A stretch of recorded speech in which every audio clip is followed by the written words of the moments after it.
අයිබෝන් සියලු දෙනාටම අද අපි සාකච්ඡා කරන්නට යන්නේ සම්පකාර සංවර්ධන සහතිකපත් ගොස්පෙළ පාඨමාලාවේ විෂයක් වන සාමාන්‍ය නීතිය හා සම්පකාර නීතිය කියන විෂය පිළිබඳව. මේ විෂයට ශිෂ්‍ය පාඨ ග්‍රන්ථයක් ඉදිරි කරලා තියෙනවා. මම ඒකේ තියෙන සියලුම දේවල් කතා කරන්න යන්නේ නැහැ. මේ කෙටි කාල සීමාවක් තුළ ඒ සම්බන්ධ ඔබ දැනගත යුතු කරුණු පිළිබඳ හැඳින්වීමක් කරන්නට යන්නේ. දැන් මේකේ තියෙනවා මාතෘකා 11. මේ මාතෘකා 11 නීතිය හැඳින්වීම, නීති මූලාශ්‍ර, ශ්‍රී ලංකාවේ අධිකරණ පද්ධතිය, ස්වායත්ත නීති හේවත් මූලධර්ම, ව්‍යාපාර සම්පකාර සමිති නායතික පුද්ගලිකත්වයේ පොදු සහ විශේෂ ප්‍රතිඵල, ඊළඟට සම්පකාර නීති විධාන වලට අනුව සම්පකාර සංවිධාන විවාහ සමාජිකත්වය, සම්පකාර සමිතිය ව්‍යාපාරික කටයුතු අදාළව පනවා ඇති සම්පකාර නීති විශේෂ විධාන, ආරවුල් බේරුම්කරණය, සම්පකාරසේක විනයකාරී ප්‍රතිපාඨය, සම්පකාරසේකේ සේවා අවසන් අවස්ථා, වෙනත් කම්කරු නීතිය සම්පකාර සේවකයන්ගේ බලපෑම. මෙන්න මේ මාතෘකා යටතේ තමයි අපි මේක සාකච්ඡා කරන්නේ. මේ නීතිය හැඳින්වීම කියන එකේදී නීතිය කියන එක මේ ලෝකේ මානව සමාජයේ ආරම්භ වූ දා ඉඳලා ක්‍රියාත්මක වෙන එකක්. මිනිසාගේ පැවැත්ම සඳහා තමයි නීතිය සකස් කරලා තියෙන්නේ. ඒ නිසා මේ විශේෂයෙන් වර්තමානයේ මේ කාර්යබහුල සමාජය තුළ නීතිය කියන එක නැතිවම බැරි එකක් බව දන්නවා. අද හැමදේටම අපි පාරේ ගියත්, පඩුවක් ගත්තත්, කෑමේලක් කෑවත් මේ සියල්ලෙම නීතියක් තියෙනවා. ඒකට මේ නීතිය අතීතයේදී ස්වාභාවික නීති ගුරුකුලයේ, ඓතිහාසික නීති ගුරුකුලයේ, නීති විද්‍යා ගුරුකුලයේ, දෘෂ්ටිවාදී ගුරුකුලයේ කියලා මේ විවිධ ගුරුකුලෙ තිබිලා තියෙනවා. මේ විවිධ ගුරුකුල නීතියෙන් පිළිබඳ විවිධ අදහස් ප්‍රකාශ කළා. වර්තමාන නීතිය පෝෂණය වෙලා තියෙන්නේ අන්න ඒ නීති වලින්. එතකොට හියුගෝ ග්‍රෝෂස්, රූසෝ, සම්බන්බර්ග්, ඔස්ටින්, හේගල් වැනි නීති විශාරදයෝ විවිධ මතවාද ඉදපත් කළා. වර්තමාන නීතියේ මේ දක්වා ගමන පෝෂණය වෙලා තියෙනවා. ඒකට සෑම රටවලම ඇතිවන ආර්ථික, දේශපාලන, සමාජ ව්‍යවහාරවල වෙනස්කම් බලපවත්වන වගේම අනිත් පැත්තෙන් සිදුවන පරිවර්තනයන් විවිධ ශාස්ත්‍රවල සිදුවන පරිවර්තනයන්ද නීතිය වෙනස් වීමට බලපවත්වනවා. එතකොට නීතියේ තියෙන විශේෂ කාරණයක් තමයි වර්තමානයේ ඕනෑම රටක පිළිගන්න නීතිය නොදැනීම නිදහස් කාරණයක් නෙවෙයි කියලා ආප්තයක් තියෙනවා. ඒ කියන්නේ නඩුවක් පැවරුවාට පස්සේ මම ඒ ගැන දැනගෙන හිටියේ නෑ. මේ වගේ නීතියක් තියෙනවද කියලා මම දන්නේ නැහැ කියලා කියන නිදහස් වෙන්න බෑ කාටවත්. ඒ වුණොත් යුක්තිය පසලන්න බැරි වෙනවා. ඒ නිසා සෑමදෙනාම නීතිය දැනගෙන ඉන්නවා කියන මත තමයි නීතිය කටයුතු කරන්නේ. එතකොට මේ අපි නීතියට ඉංග්‍රීසියෙන් කියන්නේ සිංහල වචනේ ඔබ කියන එකෙන් නීතියට ඉංග්‍රීසි කියන්නේ law කියන එක. law කියන වචනේ ලැක් කියන ලතින් වචනේ හැදිලා තියෙන මේක. ඒ අර්ථය තමයි සම්මතය කියන එක. එතකොට ඒ වගේම නීතිය අර්ථකථනය කරනවා. දැන් මේකේ අර්ථකථන රාශියක් මම දීලා තියෙනවා. මේ පොතේ තියෙනවා අර්ථකථන රාශියක්. මේ අර්ථකථන සියල්ලම අපිට කියවන්න පුළුවන් කමක් නැහැ. ඕගොල්ලෝ කියවලා බලන්න. හරි? හැබැයි මේකේ එක විශේෂයෙන්ම එක අර්ථකථන දෙකක් විතර ගැන මම ඔබට පැහැදිලි කරන්නම්. එකක් කියනවා නීතිය anu මිනිසාගේ ක්‍රියාකලාපයේ හසුරුවන රීති සමූහයකි. මේ අදහස එන්නේ නීති විසින් මිනිසා හසුරුවන ලබයි. ඒ නිසා මිනිසා සඳහා මිස නීතිය සඳහා මිනිසා නොවන බව ඒකෙන් අපිට ගම්ම්‍ය වෙනවා. ඒ වගේම තවත් අර්ථකථනයක මේකේ තියෙනවා මිනිස් යුතුයකම් හා අයිතිවාසිකම් තියෙන කිරීම පිණිස ඒ සම්බන්ධ තීරණ සීමාවීම සඳහා ව්‍යවස්ථා සම්පාදක බලයට ඈමකින් පනවා ඇති විධි විධාන හා නියමයන් නීතිවල සැලකේ. දැන් මේ අර්ථකථනයේ වැදගත් වෙන්නේ වර්තමානයේදී නීතියක් වෙන්නට ඒ නීතිය නීති සම්පාදනය කරන බලය ඇති අය පනවලා තියෙන්නට ඕන. හරි. ඒ පණුව දැන් ඒක පාර්ලිමේන්තුවේ බලය දීලා තියෙනවා ප්‍රධාන බලය. ඊළඟට බලය දීලා තියෙනවා පළාත් වලට. ඊළඟට රීති හදන්න ඒ පරිපාලන බලධාරීන් බලය දීලා තියෙනවා. රීති හා රෙගුලාසි හදන්න. අතුරු අවස්ථා හදාගන්න සම්පකාර සමිතිය නම් ඒ සමිතිය අභ්‍යන්තරයේ බලය දීලා තියෙනවා. ඊට අමතරව විනිශ්චයකාරවරු යුක්තේ පසලීමේදී සමහර කාරණාවට ඉදිරිපත් සමහර කාරණා ප්‍රකාශ කරපුවාම ඒවා නීතියක් බවට පනවනවා. පැත්තට ඒවා කියනවා අපි පනවනු ලබන නීති කියලා. ඉතින් මෙන්න මේ වගේ අර්ථකථන ගණනාවක් තියෙනවා. මම ඒකේ වදාත් නැතිවත් අර්ථකථන කීප තමයි කියන්නේ. ඒතර නීතියේ අපි ගත්තොත් එහෙම නීති කාර්යයන් කොටස් තුනකට බෙදන්න පුළුවන්. නීති කාර්යයන් අපිට කොටස් තුනකට බෙදන්න පුළුවන්. අපරාධ පාලනය කිරීම සඳහා අපරාධ නීතිය තියෙනවා. අන්‍යාය කිරීම සැකසීම සඳහා සිවිල් නීතිය තියෙනවා. පාලකයන්ගේ අත්නෝමතික ක්‍රියාව වැළැක්වීම සඳහා පරිපාලන නීතිය තියෙනවා. මේක තමයි ප්‍රධාන නීතිය කාර්යයන් තුන. අපරාධ වැළැක්වීම සඳහා මේ නීති අපි ගැන වෙනම පස්සේ කතා කරනවා එක එක නීති පිළිබඳව. එතකොට වර්තමානයේ වෙනකොට මේ නීති විවිධ වර්ගයේ පුළුල් වීමක් දක්න හම්බ වෙනවා. මේ පාඨ ග්‍රන්ථයේ මේවා සඳහන් කරලා තියෙනවා. පරිපාලන නීතිය, අපරාධ නීතිය, පුද්ගල නීතිය, තෝරත නීතිය, ආල් ව්‍යාපාර නීතිය, සමාගම් නීතිය, නීතත්ත්ව නීතිය, ආනුක්‍රම නීතිය, බංකොලොත්භාවයේ නීතිය, කාර්මික හා කම්කරු නීතිය, බුද්ධිමය දීපල නීතිය, අත්බිරාල් නීතිය, අනුප්‍රාප්ත නීතිය, අන්තර්ජාල නීතිය, පරිසරික නීතිය, දීපල නීතිය, ගිවිසුම් නීතිය, දිලික්ත නීතිය, රක්ෂණ නීතිය, බැංකු නීතිය, විශ්වසන නීතිය, ඔය වගේ තියෙන මීට අමතරව දැන් ඔය මෑත කාලේ පන සමහර අල්ලාස්සා දූෂණ පිළිබඳ නීතිය ඊළඟට මුදල් විසුද්ධිකරණ තොරතුරු දැන ගැනීම මෙන්න මේවට අයිති වෙනවා ගොඩක් තියෙනවා මේක. එතකොට අපේ රටේ තියෙන නීති අපේ රටේ තියෙන ඕනම රටක තියෙන නීති අපිට කොටස් දෙකකට බෙදන්න පුළුවන්. එකක් තමයි අපරාධ නීති ධාරාව, අනිත් එක අපි කියනවා සිවිල් නීති ධාරාව කියලා. දැන් අපරාධයක් නීති ධාරාව කියන්නේ අපරාධ කටයුතු සම්බන්ධව සඳහන් වෙන ඒවාට.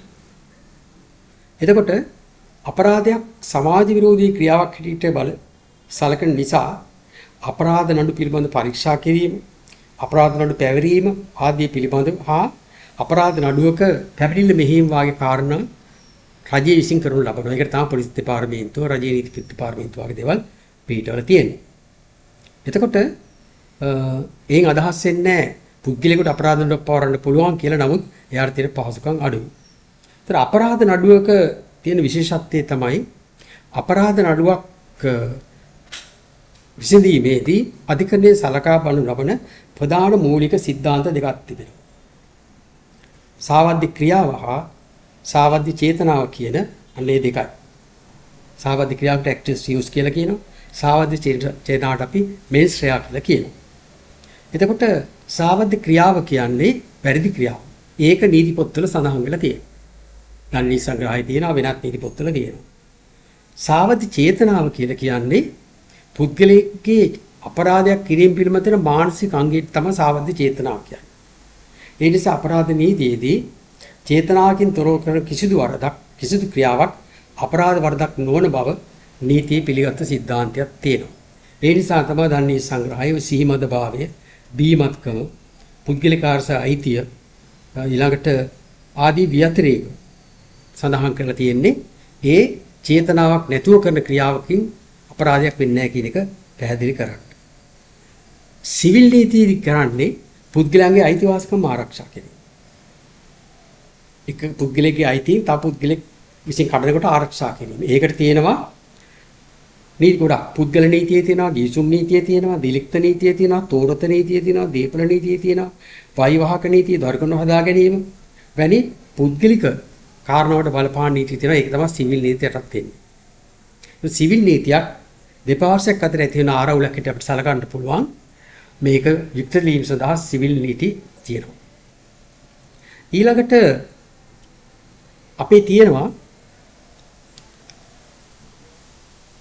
නීතිය නැවතවරක් කොටස් දෙකකට බෙදෙනවා. හරයාත්මක නීතිය හා පරිපාටිමේ නීතිය කියලා.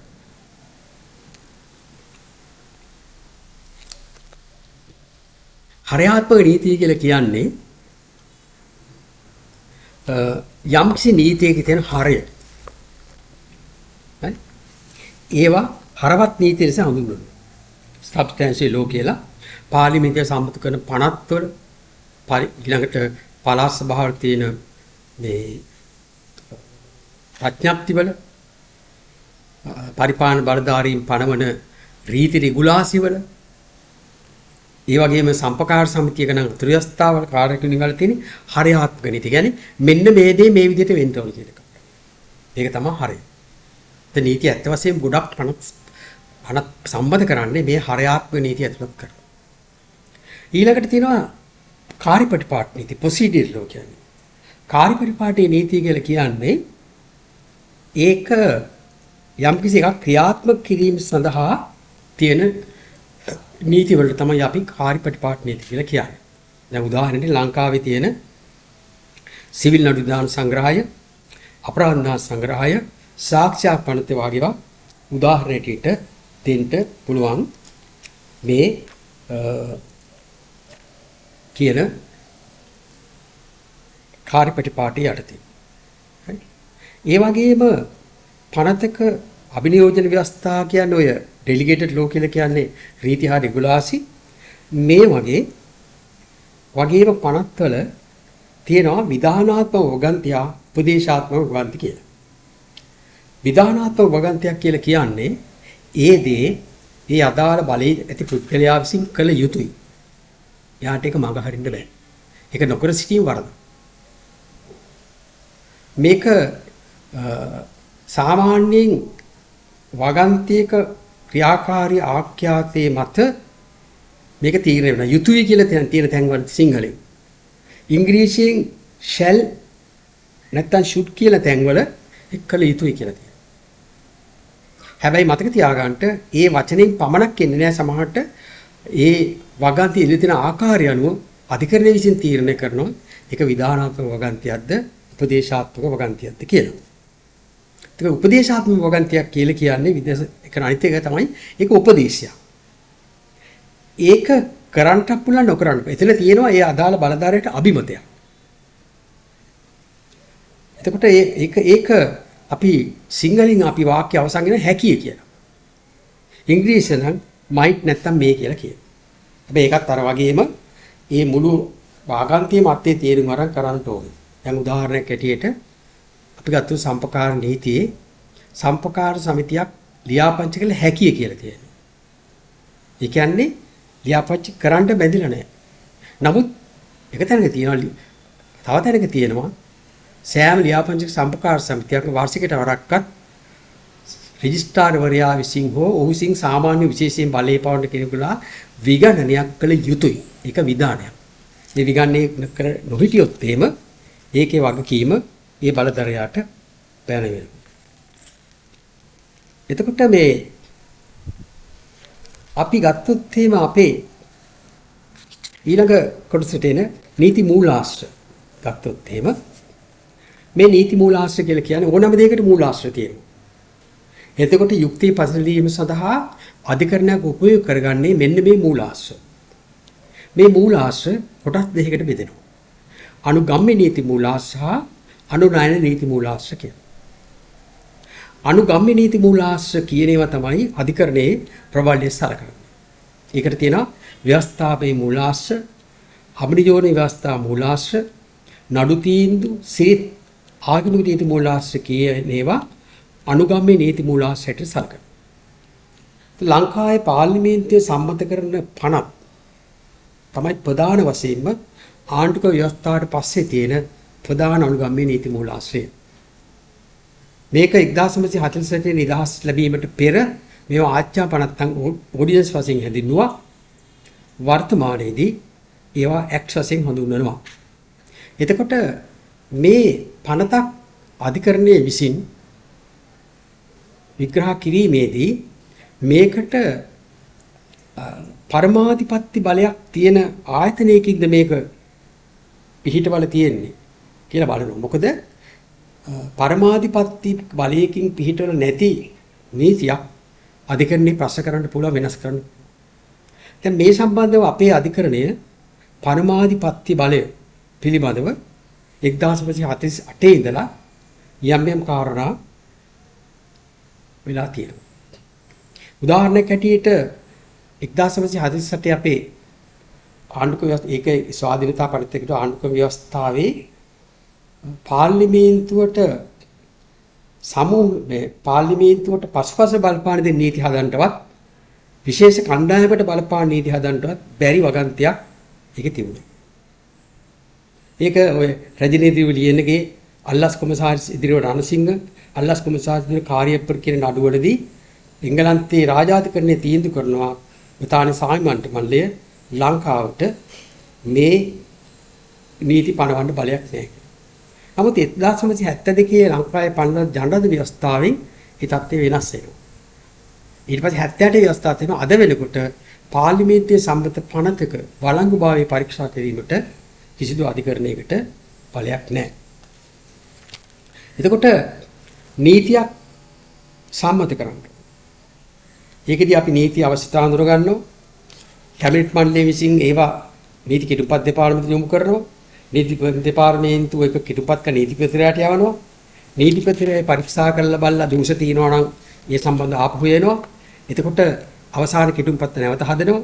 ඊට පස්සේ අදාළ කිටුපත් අමාත්‍යාංශ ලේකම්මගෙන් කැබිනට් මණ්ඩලයට යවනවා. කැබිනට් මණ්ඩලයේ න්‍යාය පුස්තකයට ඒක ඇතුළත් කරනවා. පනත පළවෙනි වර කීම, දෙවෙනි වර කීම, තුන්වෙනි වර කීම තුනක් තියෙනවා. ඒ තුන කියවලා ඊට පස්සේ ඒ කතානායක විසින් සහතික කරාට පස්සේ තමයි ඒක නීත්‍යානුකූල වෙන්නේ. එතකොට ඔය පළවෙනි වර කියවීමේදී ගැසට් කරනවා. ඊළඟට ඒ ගැසට් කරාට පස්සේ ඒ කිටුම්පතේ ආණ්ඩුවේ අත්තාට පටහැරෙන්නේ නැද්ද කියන එක පිළිබඳව ශ්‍රේෂ්ඨාධිකරණයට විසමක් ඉදිරිපත් කරන්න පුළුවන්. නැත්නම් ජනාධිපතියට යොමු කරන්න පුළුවන්. ඊට පස්සේ ශ්‍රේෂ්ඨාධිකරණයේ කිව්වොත් එහෙම මේක පටහැනි නෑ කියලා. මූලික නීතියට සාමාන්‍ය බහුතරයෙන් සම්මත කරන්න පුළුවන්.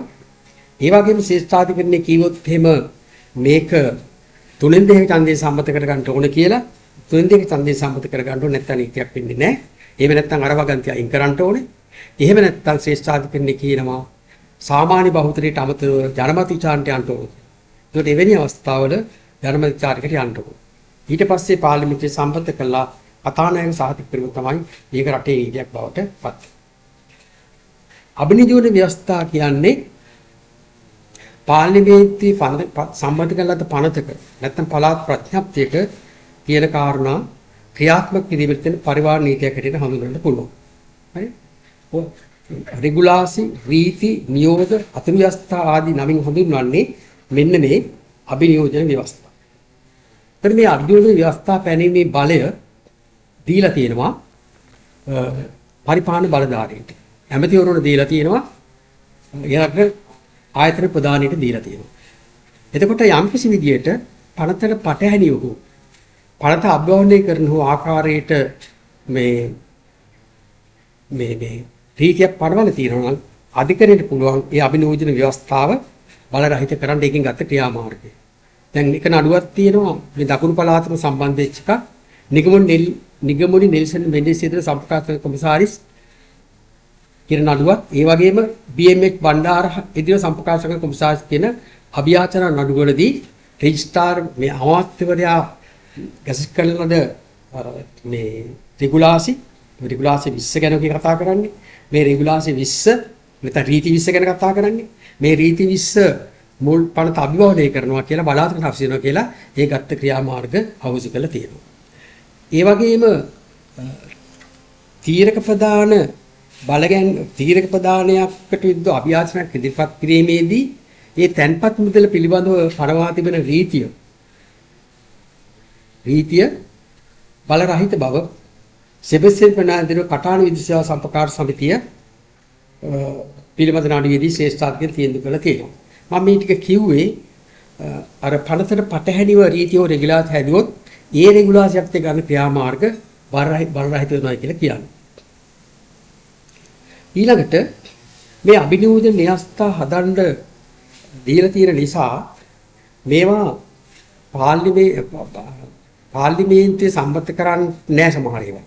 දැන් රීතියක් නම් පාර්ලිමේන්තුවේ සභාගත කරලා සම්මත කරගත්තා නැති.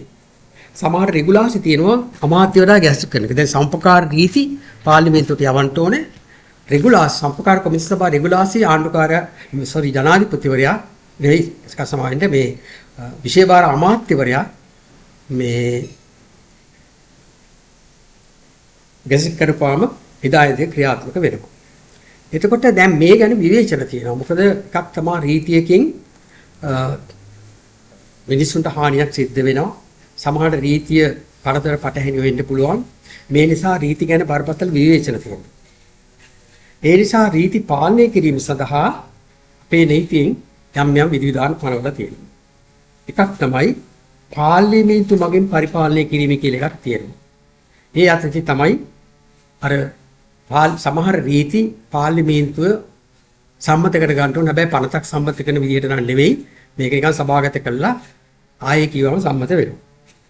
ඊළඟට අමාත්‍යවරයාට බාර දීලා තියෙන නිසා රෙගුලාතර වෙනින් බලය අමාත්‍යවරයා පාර්ලිමේන්තු කෙනෙක් හින්දා එතෙන්දි පාලනය කිරීමේ බලයක් ලැබෙනවා.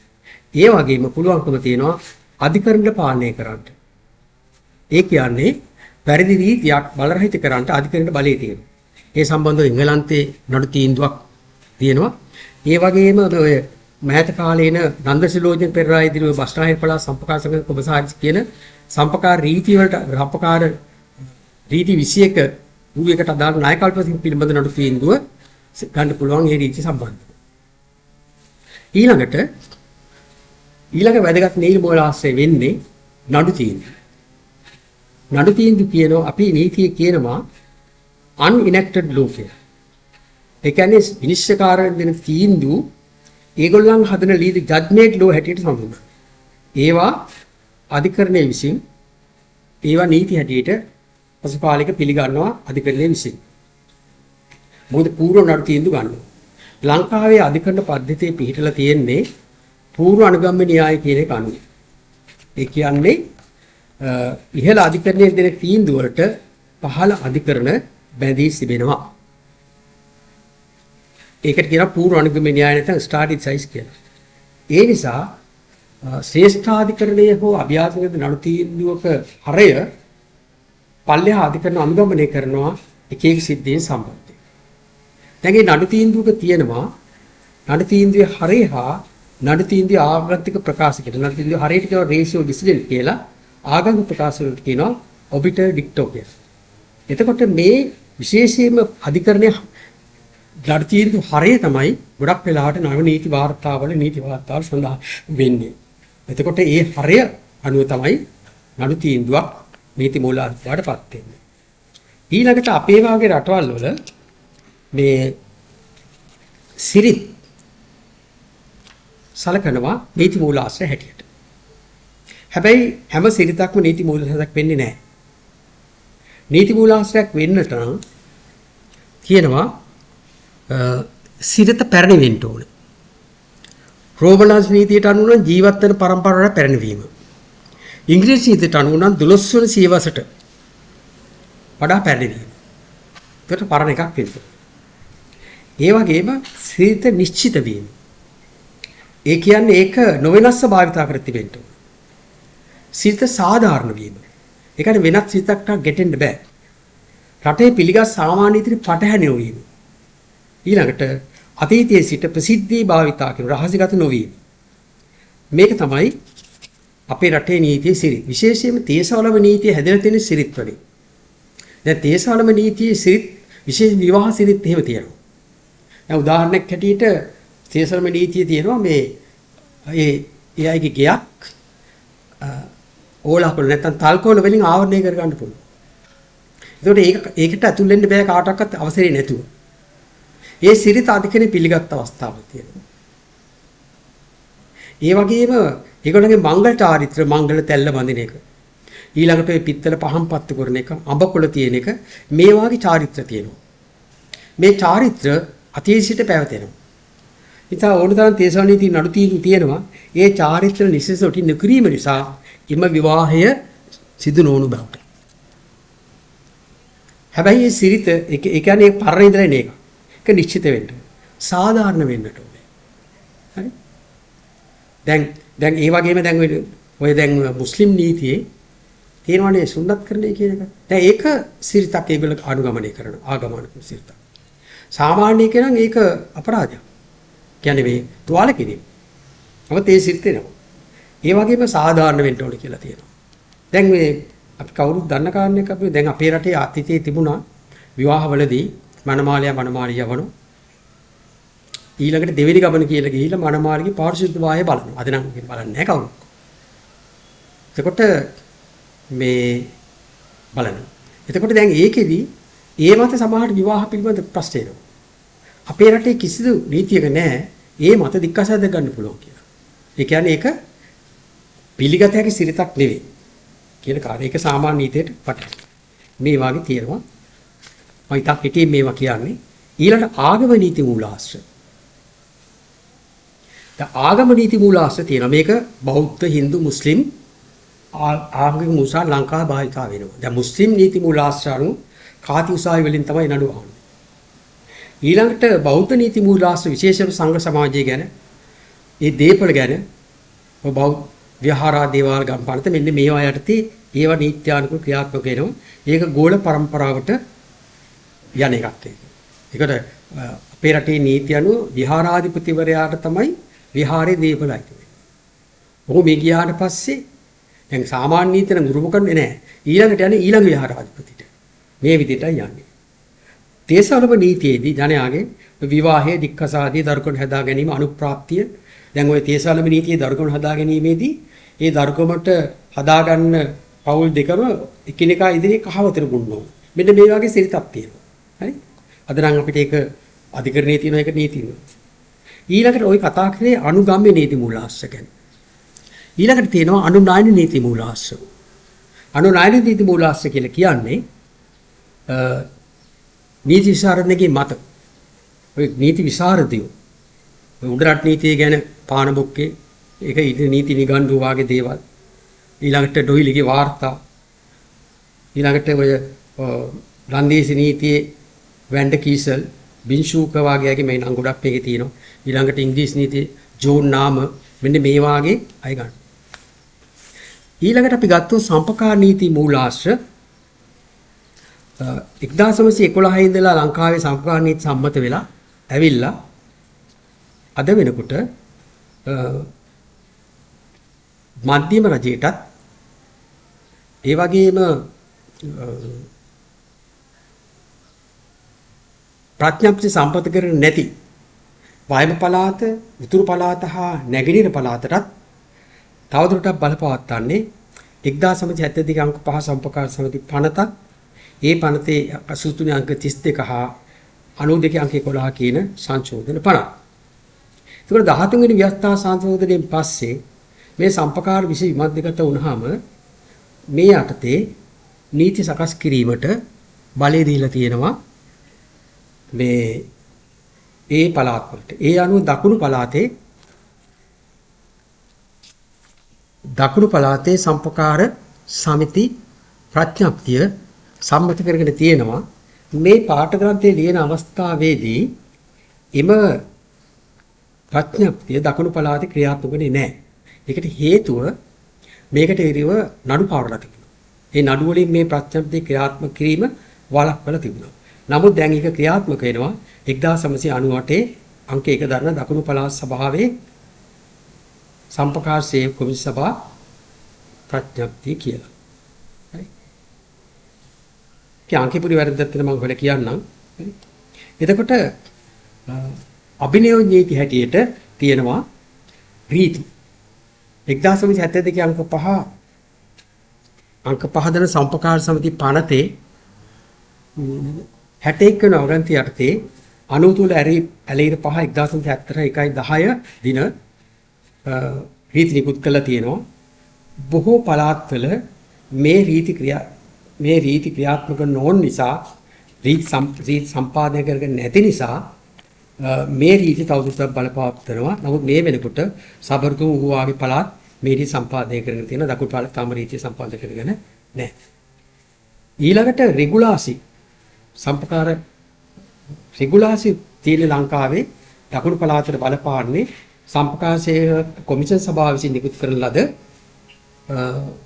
රෙගුලාසි දැනට සම්පකාශයේ කොමිෂන් සභාව භාවිතා කරන්නේ මේ 1972 අංක 12 දරන සම්පකාශ සමිති පනත යටතේ සම්පාදිත අංක 1712 ඇලිරි 36 කියන ප්‍රඥප්තිය. නමුත් දැනට දකුණු පළාතේ සම්පකාර රෙගුලාසි හදලා තියෙන කොමිෂන් සභාව රෙගුලාසි ඒක අනාගතේ ඔබට ක්‍රියාත්මක වේ.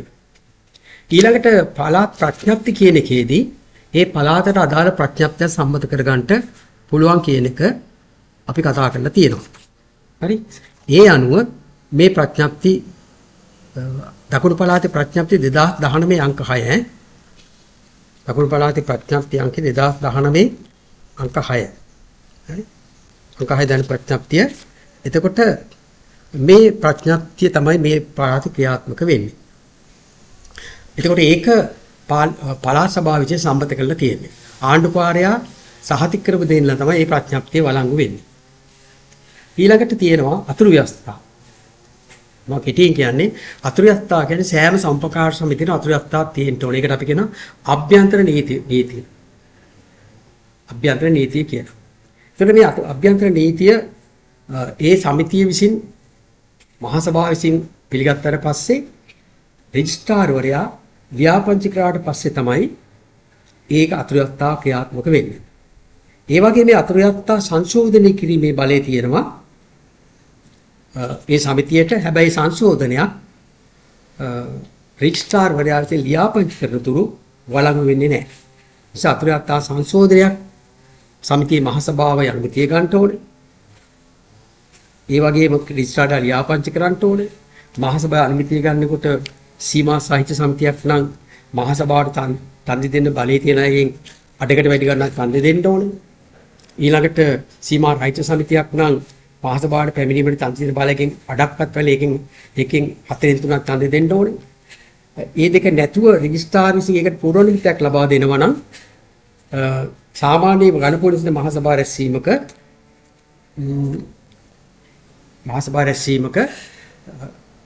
තුලින් දෙක ඡන්දයක සම්මත කරගත්ත පස්සේ රෙජිස්ට්‍රාර්ට ලියාපදිංචි ගන්න පුළුවන්. රෙජිස්ට්‍රාර්වරයා වෙත ලියාපදිංචි කිරීමට යැවීමේදී අවශ්‍ය කඩදාසි ටික මේකේ සඳහන් කරලා තිබෙනවා. ඊළඟට ලංකාවේ අධිකරණ පද්ධතිය ගත්තාම මේ සාමාන්‍ය සාධාරණ කාරණා ටික මම තමයි කියන්නේ. අධිකරණ පද්ධතිය ගත්තාම අපි යුක්තියේ රන්දේවල කියලා හඳුන්වන්නේ නැත්තම් ගෝල්ඩන් ටෙම්පල් කියලා හඳුන්වනවා අධිකරණයට. එතකොට ලංකාවේ අධිකරණය ඉංග්‍රීසි නීතියට අනුව සකස් වෙච්ච අධිකරණය.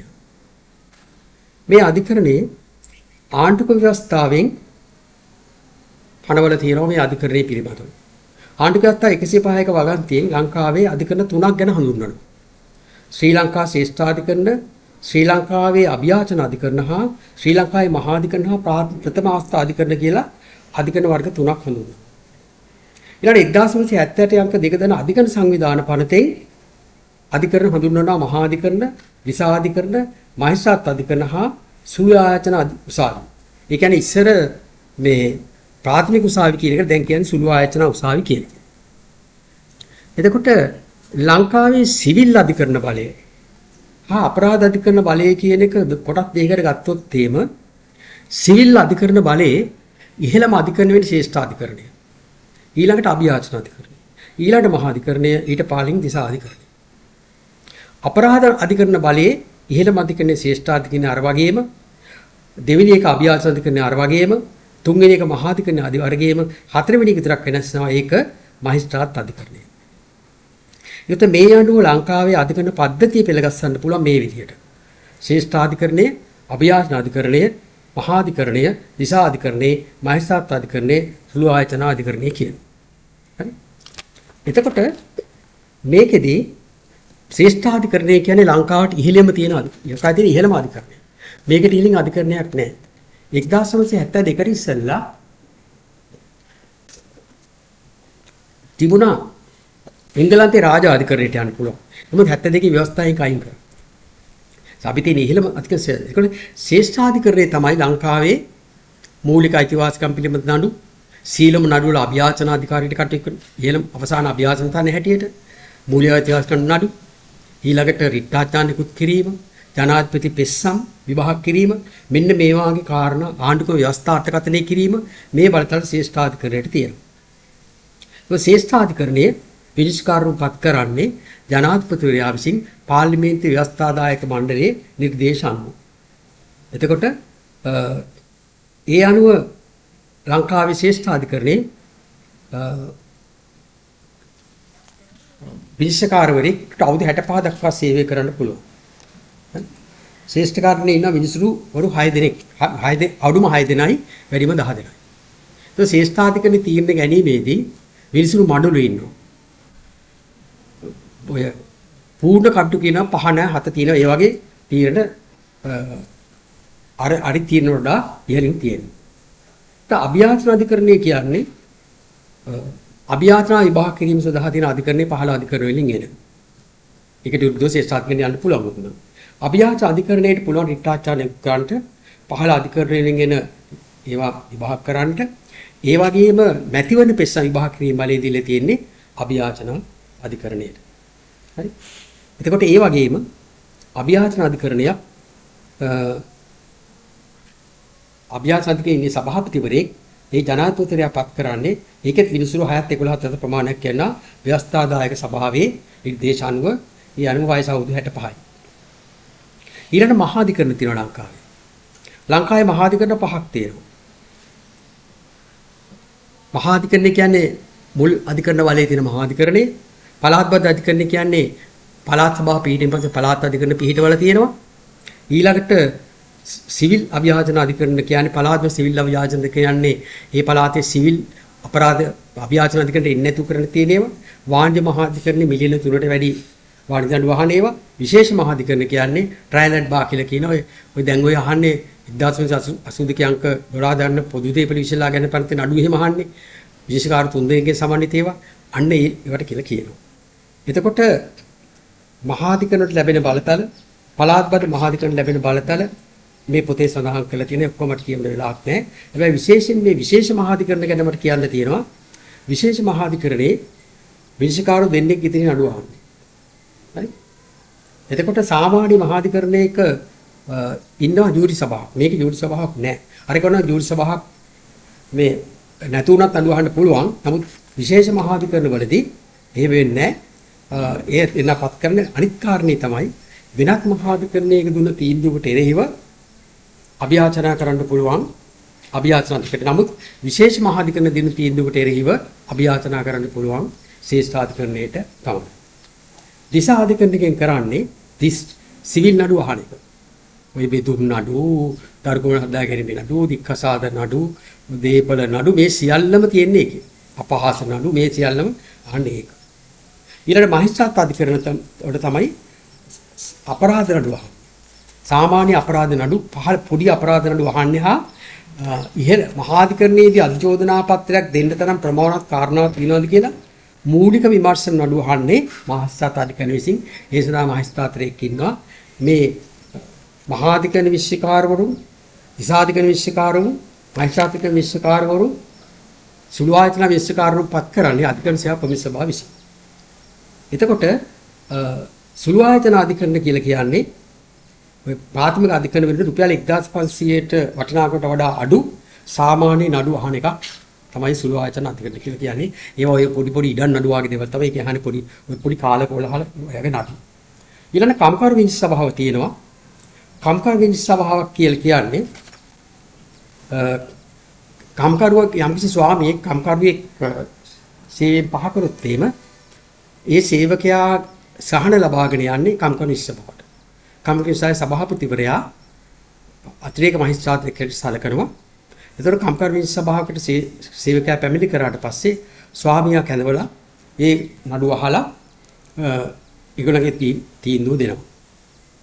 එතකොට මේ ඒකෙදි කම්කරු සභාවේ තීන්දුවට එරෙහිව දින 30ක් ඇතුළත මහාධිකරණයට අභියාචනා කරන්න පුළුවන්. එයා අභියාචනා කරනකොට ස්වාමියා නම් අභියාචනා කරන්නේ ඒ සේවකයාගේ අවුරුද්දක වැටුපයි ගෙවන්න හිතන හිගවටත් තියෙන ඒකයි වන්දි මුද්‍රත් ඒකයි තැන්පත් කළා තමයි අකේ ඉදිරිපත් කරන සේවකයෙකුට සාමාන්‍ය මුද්‍රයක් රුපියල් 10 මුද්‍රයක් ගහලා මේක කරන්න පුළුවන්කම තිබෙනවා. එතකොට සම්පකාර සේවකයන්ට 1972 අංක 5 දන සම්පකාර සමිති පංචයේ 39 වෙනි වගන්තියෙන් මේක වළක්වලා තියෙනවා. නමුත් 1992 අංක 51 දන සංශෝධනයෙන් කියලා තියෙනවා කාර්මික ආරෝපණ පන්තියේ 39 ආවගන්තියට 31 ආවගන්තියට අනුව කමිනිසාවට යන්න පුළුවන් කියලා. හැබැයි ඒකේ තියෙන්නේ සේවයෙන් පහ කරුත් පමණ යනුව යන්න පුළුවන්කම තිබෙන්නේ. ඊළඟට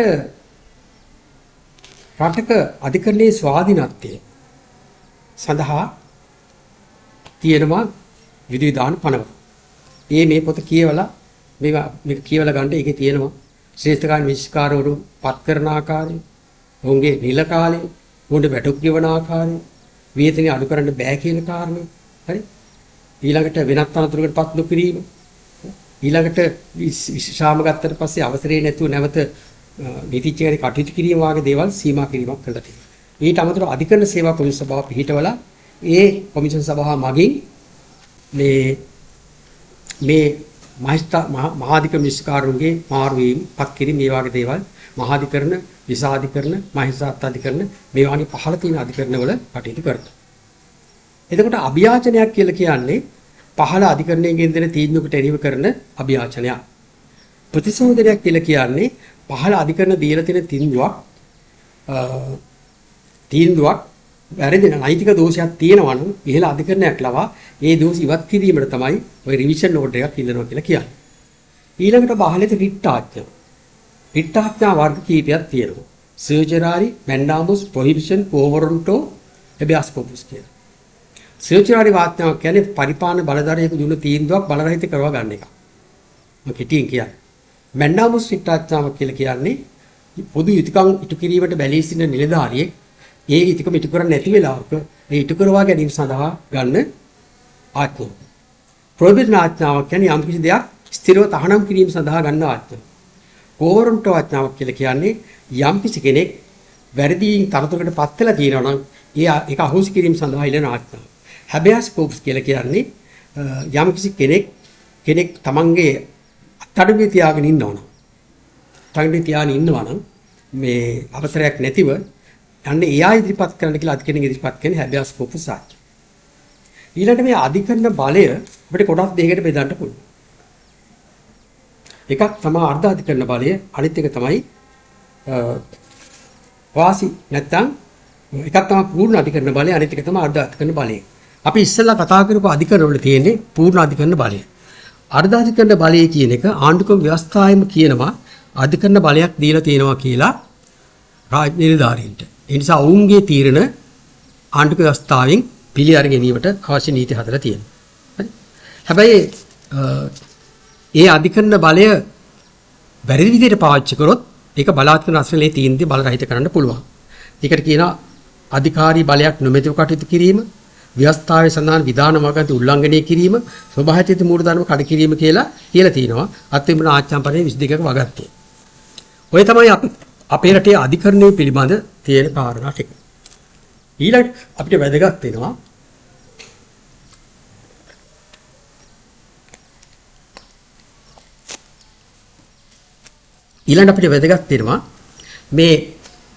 මේ නීතියේ තියෙන ප්‍රධාන මූල ධර්මයක් වන ස්වාභාවික මූල ධර්ම. හරි. දැන් මේ ප්‍රජාතන්ත්‍රවාදී ගරුකන රටක තියෙනවා බලතල බෙදීමේ න්‍යාය කියලා.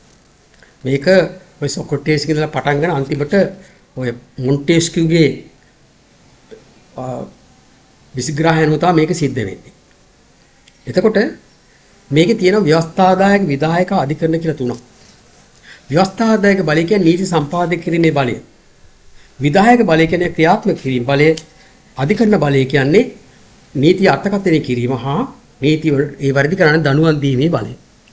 එතකොට මේ වගේ තියෙනවා විද්‍යාත්මක වන වගන්ති හා විද්‍යාත්මක නොවන වගන්ති කියලා කොටස. විද්‍යාත්මක නොවන සහ විද්‍යාත්මක වන කියලා තියෙනවා. එතකොට කාර්යපටිපාටි. විද්‍යාත්මක වන කාර්යපටිපාටි, විද්‍යාත්මක නොවන කාර්යපටිපාටි. විද්‍යාත්මක කියන්නේ පේනන. දැන් අපි දන්නවා අපේ නීතියේ තියෙනවා 46 විභාගයක් කළ සම්පකාර සමිතියක අධ්‍යක්ෂණල විසුරුවා හැරීමේ කාර්යපටිපාටිය. ඒක විද්‍යාමාන වෙනවා. නමුත් අපිට නෑ තීරකවරේ කොහොමද තීර විභාගයක් අහන්න කියන එක පෙන්නේ නැහැ. ඒ වගේම රෙජිස්ට්‍රාර්වරයා යම්කිසි කෙනෙක් ඉවත් කරනකොට කොහොමද ඉවත් කරන්න කියන එකට පටිපාටි නැහැ සමහර තැන්වල. ඒකට අපි කියන විද්‍යාමාන නොවන පාරිපට්‍යයට හඳුන්වනවා ස්වභාවික මූල ධර්ම. ස්වභාවික මූල ධර්ම බොහොම අතීතයේ ඉඳලා එන අද වදගත් නීති මූලික කරන පරිපාලන නීතියේදී මේකේ තියෙනවා දෙකක් කාරණා. එකක්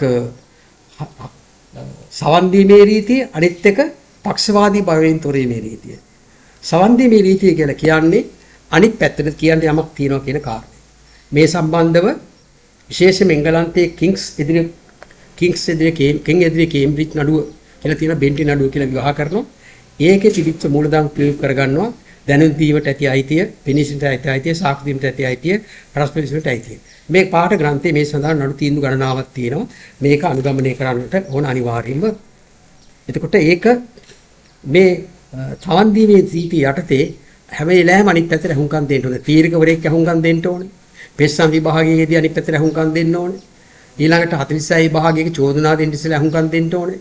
ඊළඟට 44 වගන්ති යටතේ අධිවාරයක් කිරීමට අහුම්කම් දෙන්න අපි පැත්තෙන් කතා කරනකොට. ඊළඟට විනය පරීක්ෂණයේදී චෝදනා පත්‍රයක් දීලා ඒකට පිළිතුරු දෙන්න අවස්ථාව දෙන්න ඕනේ. විනය පරීක්ෂණේ කරුණියන්ට ඊට දෙන්න ඕනේ. මේ සියල්ල මේකට ඇති වෙන එක. පක්ෂවාදී භවෙන් තොරේ රීතිය කියන්නේ තමන්ගේ නඩුව තමන්ට අන්න බෑ කියන එක. මේකත් එංගලන්තයේ ප්‍රසිද්ධ නඩුවකින් ආපු එකක්. ඔය මෙට්‍රොපොලිටන් නඩුවේදී. එතකොට ඒකෙදී සම්පකාර නීතිය යටතේදී මේ කාරණේ වැදගත් වෙනවා. දැන් උදාහරණයක් හැටියට සමිතියේ විගණකවරයෙකුට, සමිතියේ සංවර්ධාරිවරයාට, සමිතිය 40 විභාග කර කෙනෙකුට ඒ කනුවට අදාළම තීරක විභාගයක් හෝ විනය පරීක්ෂණයක් කියම කරන්න බෑ. ඒක පක්ෂවාදී බවින් රීතිය කැඩෙනවා. ඒක සඳහා නඩු තීන්දුවෙන් මම මේකේ සඳහන් කරලා තියෙනවා ඔබ බලන්න. ඊළඟට තියෙන්නේ සම්පකාර සමිතියක් ලියාපදිංචි කිරීමේ ලැබෙන ප්‍රතිඵල.